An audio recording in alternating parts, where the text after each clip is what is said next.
Hi, and welcome to this video. We have an unbelievable winner of the US Chess Championship. He did it. He did it. It's unfathomable. If you had bet on anybody outside of So, Caruana, or Nakamura to win the US Chess Championship, somebody would have put you in a mental institution. And rightly so, because this is insane. These three are so strong that this almost shouldn't be possible. But Sam Shankland had the tournament of his life. +6, unbelievable performance. And casting a shadow on Fabiano Caruana, who has been the star of the recent month plus. But Sam Shankland stole his thunder. And he did so very convincingly, and he was just a justified winner.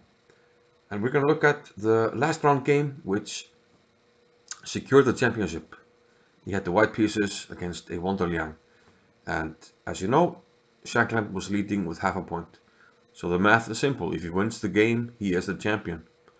He can still draw the game if Caruana does the same. But let's stick to winning. He mentioned that his mindset was to play solidly, but keep options open. So he wanted to keep an eye on the game of Caruana, and if he didn't manage to win, then hopefully he would have a position where he could offer a draw. But okay, e4, best by test, somebody said. I don't agree, but that's a different story. c6, the Caro-Kann. We've been seeing a lot of Caro-Kanns recently. d4, d5, and this is the choice of Shankland in a, I don't want to say a must-win game. If he draws, at least he gets the playoff. But he wanted to keep his options open. Of course, he wanted to win. This is opportunity of a lifetime. But he felt he was keeping, a flexible strategy. He could play for a win. There's always some poison in the line that he wanted to play. But it's also very solid, so you can most likely keep a draw in hand. So bishop d3, knight c6, and c3. So yeah, before going on to what happened in the game, it's worth mentioning that e5 is a move here. I wasn't even aware of that, but I saw the video series on the Caro-Kann by the channel Hanging Pawns, and there he mentioned this move. And yeah, it's actually an interesting choice for black to complicate things. Black takes on an isolated pawn, but he gets some activity. Queen e2 and queen e7. Okay, you can check it out on the Hanging Pawns channel if you're interested in the Caro-Kann. But yeah, I wasn't aware of this e5 move. So knight f6 is the most common move, which A1 Liang played here. Now bishop to f4. Yeah, a nice square for the bishop, also preventing the queen coming to c7, which it often does. And now bishop g4. The queen comes to b3. And now A1 played e5. So this looks, whoa, what's going on? Very strange, but this is an idea that has been played by David Navarra. He is the Czech #1, Czech grandmaster. And he has played this successfully 2 times, once in 2017 and once in 2018.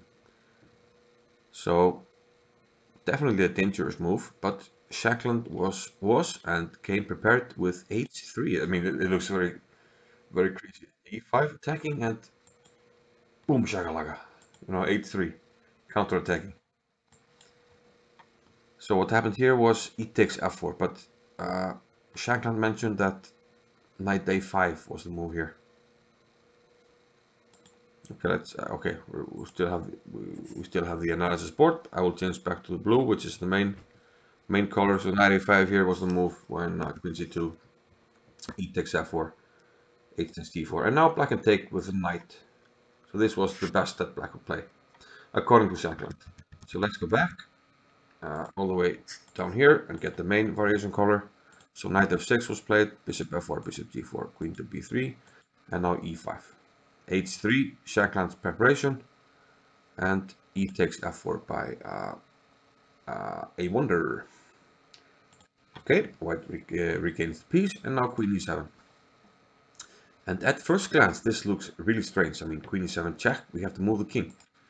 We can no longer castle. But, you know, as the game goes on, the white strategy, it's really, you know, impressive. Okay, for now, black can't take this pawn because white will regain the pawn on d5. So, at the moment, the pawns are equal. Black castles queenside. Meanwhile, this king is stuck here, but it doesn't matter, and I will come to this later. Now knight to d2. So black to move. We have to get this guy out. So he played g6. Logical move now, rook to e1. Okay, the king moving to f1 vacated this square, so the rook goes to an open file. Queen c7, and now g5.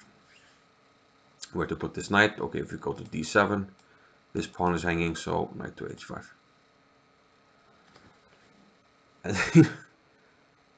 It's this is very interesting and original. The king on f1, it doesn't castle, but the king will just stay there. It's very safe. Black can't really attack it. Look at this pawn chain now. What does it do? It completely limits and hinders this bishop. What is this bishop doing? Like bishop here, what does it do? It's just staring at a very impressive diagonal. It can never come to these squares. Okay, what about coming here? Well, then you're blocked by your own pawn. It's, I don't know. I mean, this knight is coming out. It's gonna come here. It's like everything's blocked. And the rooks are somehow on, like, nice open files. Open or half open. And black doesn't have any pawn breaks. Okay, you can maybe break on the king side with h6 or f6. But it seems like at some point white might get something going on the queen side with you know, a4 or b4 at some point. So it's, I don't know, it's very strategically interesting. I'm not claiming to fully understand it, but it seems like black's pieces are really restricted. Okay, here I move that I want to, you know, not criticize heavily. I'm not the US champion, but why push this knight? This knight is not doing great on h5. It wants to go to g7 and e6. And after knight g7, knight g to f3, the knight goes to e6, and white goes bishop b5. So why push the knight? So a small criticism, but white is still better. Bishop to g7, and queen to a4. Still, the computer is claiming a small edge for white. Actually, a big edge. It's close to 1 pawn, but let's see what happens. Rook to d6, knight to b3. And here, this is where a wonder cracked a little bit. He played b6. This just leaves too many weaknesses. Computer saying a6, bishop d3, still claiming a nice edge for white, but b6 just seems to weaken the light squares a bit too much around black king. So the computer really doesn't like this move, and yeah, from a human perspective, that's logical because you now made some weaknesses around your king, which will become relevant. Shankland, okay, after b6, this is restricting the knight.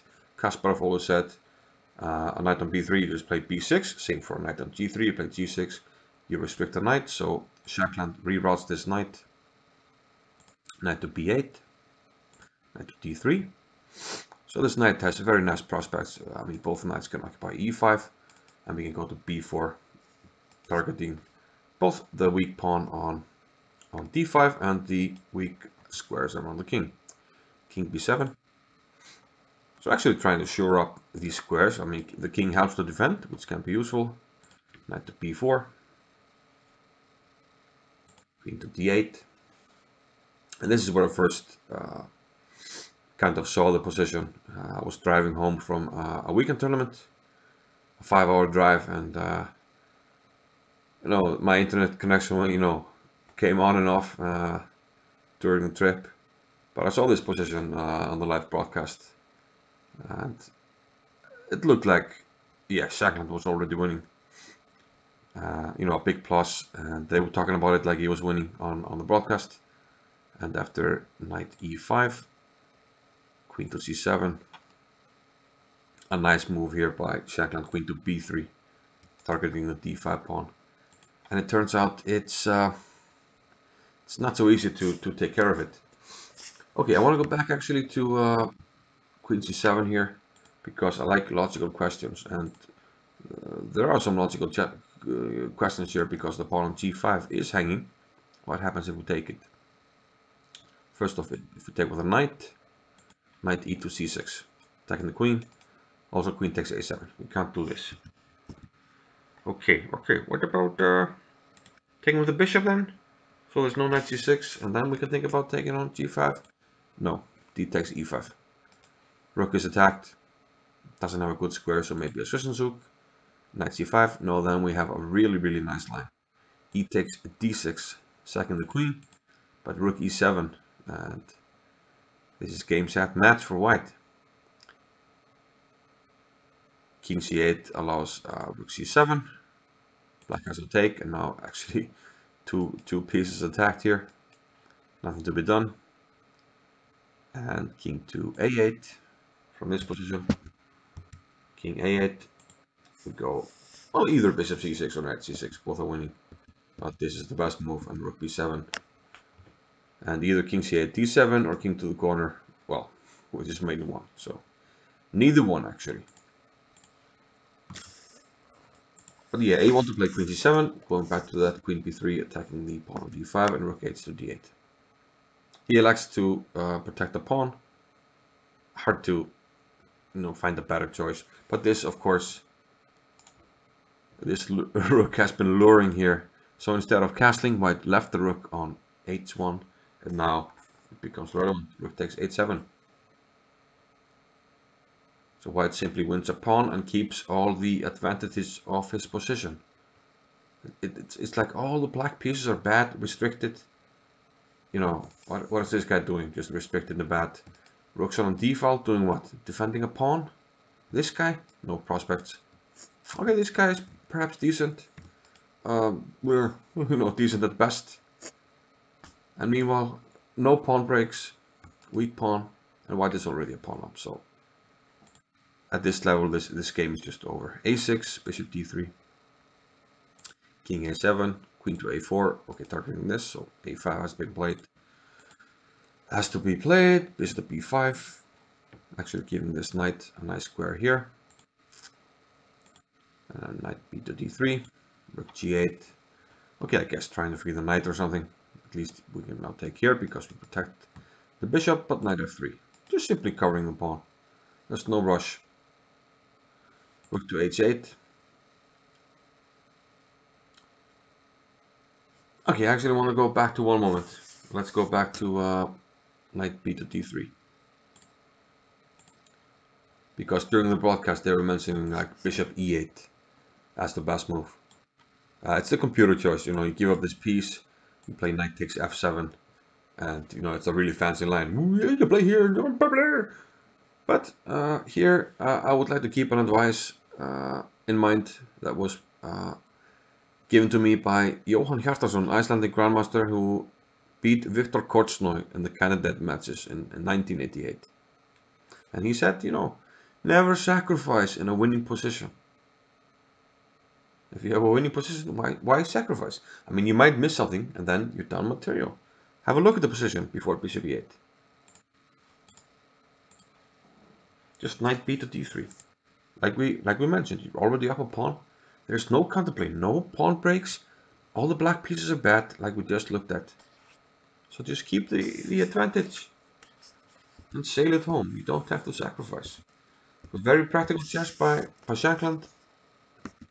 a3, knight c6, and now we start exchanging some stuff because the weaknesses remain. Knight to e5. Okay, the useless bishop takes on e5, and now the queen gets in. This is a sitting duck.